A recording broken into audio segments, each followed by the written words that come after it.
Mga katropax, hindi ka pa ba napupunta o nababalik sa Baguio? Kung hindi pa, at may balak kayong pumunta, narito ang 10 tourist destination na siguradong patok na puntahan at pasyalan. Kaya wag na tayo magpatampik-tampik pa. Let's get it on!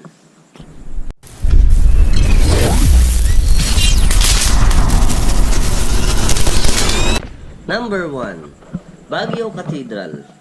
Ang Our Lady of Atonement Cathedral, o mas kilala sa Baguio Cathedral, ay nakatayo sa itaas ng hill na ang tawag ay kampo ng mga Ibaloy people. Kalapit lang nito ang sikat na Session Road. Itinayo ito noong 1920 at natapos noong 1936. Napakaganda nito dahil sa kanyang neo-Romanesque architectural design.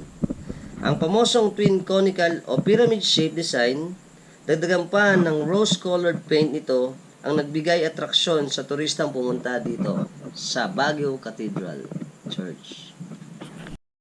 Number 2, Burnham Park. Ang Burnham Park Reservation ay isa sa historical urban park na matatagpuan sa downtown Baguio. Tinagurian itong Heart of Baguio City dahil nakalocate ito sa center of Baguio City. Ito ay dinisenyo ng American architect at Baguio City planner na si Daniel Burnham noong 1904. Dito rin hinango ang pangalan nito. Maraming pwedeng activities na gawin dito gaya ng walking, jogging, biking, picture taking at boat riding. Marami din ditong kainan, street foods, souvenir items na pwede ninyong ikutan at pasyalan. Ang Burnham Park.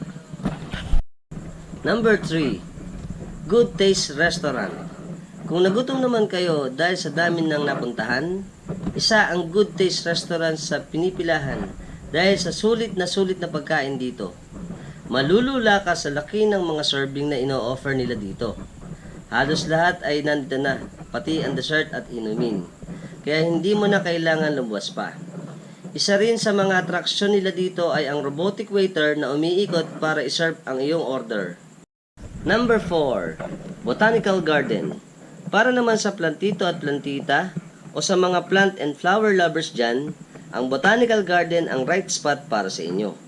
Sa entrance fee na 100 pesos sa adult, children 13 years old and above, 80 pesos naman sa children 12 years old below.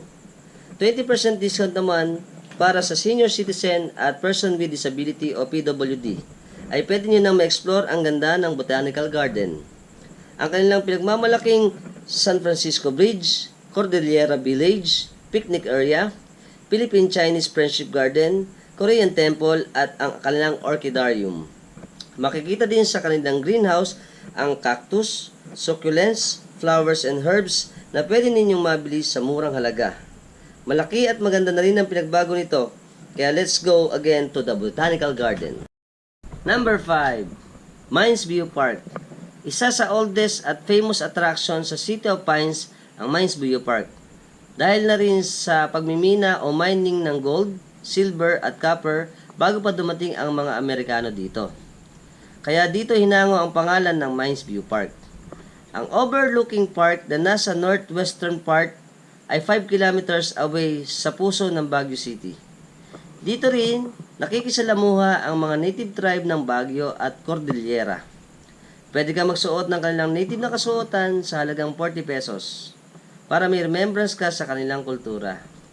Dito rin matatagpuan ang mga pinakamurang souvenir items, botanical items, at mga pasalubong natin sa ating mahal sa buhay. Number 6, Bamboo Sanctuary. Isa sa pinakabagong tourist destination dito sa Baguio ang Bamboo Sanctuary, kung saan makikita ang klase, types at uses ng mga bamboo. Ginawa ito para ma-prevent ang soil erosion sa Baguio City. Pero ngayon, isa na ito sa dinarayong tourist destination. Libre lamang ang pagpasok dito. Donasyon lamang na maluwag sa puso mo ang pagbibigay. Dahil ito ay sakop ng Diocese of Baguio na isa ring seminaryo. Mag-enjoy kayo sa maiksing trail na may mga karatula ng mga species ng bamboo at mag-relax sa fresh air at breeze ng mga bamboo at lamig ng Baguio City. Ang Bamboo Sanctuary. Number 7, Mirador Hill. Mirador Heritage and Eco-Spiritual Park or Mirador Hill ay isa sa mga bagong tourist attraction sa Baguio City. Sa entrance na 100 pesos sa adult, 50 pesos sa senior citizen at person with disability o PWD, free admission sa 12 years old and below. Magdala lamang ng ID. Open ito daily from 6 a.m. to 6 p.m. at ma-enjoy nyo dito ang panoramic view na nakapaligid sa lugar na ito. Masarap ding panoorin at magpicture sa pagbaba ng ating haring araw dito. Isang highlights dito ang Peace Bell o ang Tory Bell para alalahanin ng pagtatapos ng World War II dahil ang 500 pounds bell ay yari sa bomba na hindi sumabog na natagpuan dito sa Mirador Hill. Number 8. Lion's Head Benguet. Ang Lion's Head ay ang statue na may sukat na 40 feet or 12 meter height o taas, nagawa sa limestone. Matatagpuan ito sa Camp 6 near Baguio Tuba boundary in Cannon Road. Ito ay konsepto ng Lions Club's members ng Baguio at in-sculpture ng Cordilleran artist na si Reynaldo Lopez Nanyak. Natapos ito noong 1972. Isa sa landmark na masasabi mong ikaw ay nasa Baguio. Number 9. Diplomat Hotel. Isa sa may madilim na nakaraan ang abandonadong Old Diplomat Hotel. Ito ay dating Dominican Hill Retreat House noong 1913. During World War II, nagkaroon ng outbreak o malawakang sakit at naging kampo ng mga refugee. Subalit nagkaroon ng marahas na krimen dito nang i-massacre, i-torture, i-rape ang mga nakasettle dito. Gayon din ang pagpapugot ng ulo ng mga pari at madre. Ayon sa mga kwento dito, na may mga spiritong nagpapakita na pugot na ulo, nakakarinig ng umiiyak, sumisigaw, kumakalabog na pinto, at mga kaibang ingay. Marahil siguro ang mga hindi matahimik na kaluluwa dito.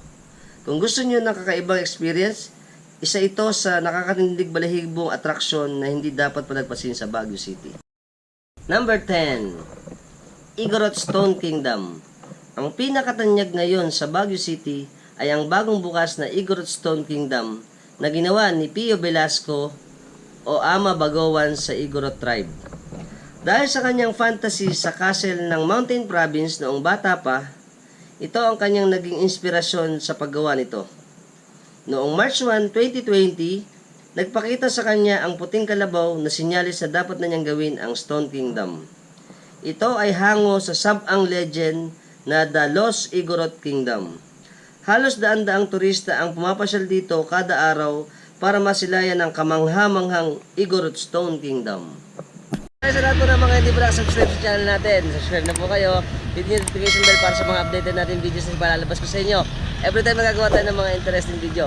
Ay kung nagustuhan niyo yung video natin, syempre pakishare nyo na rin.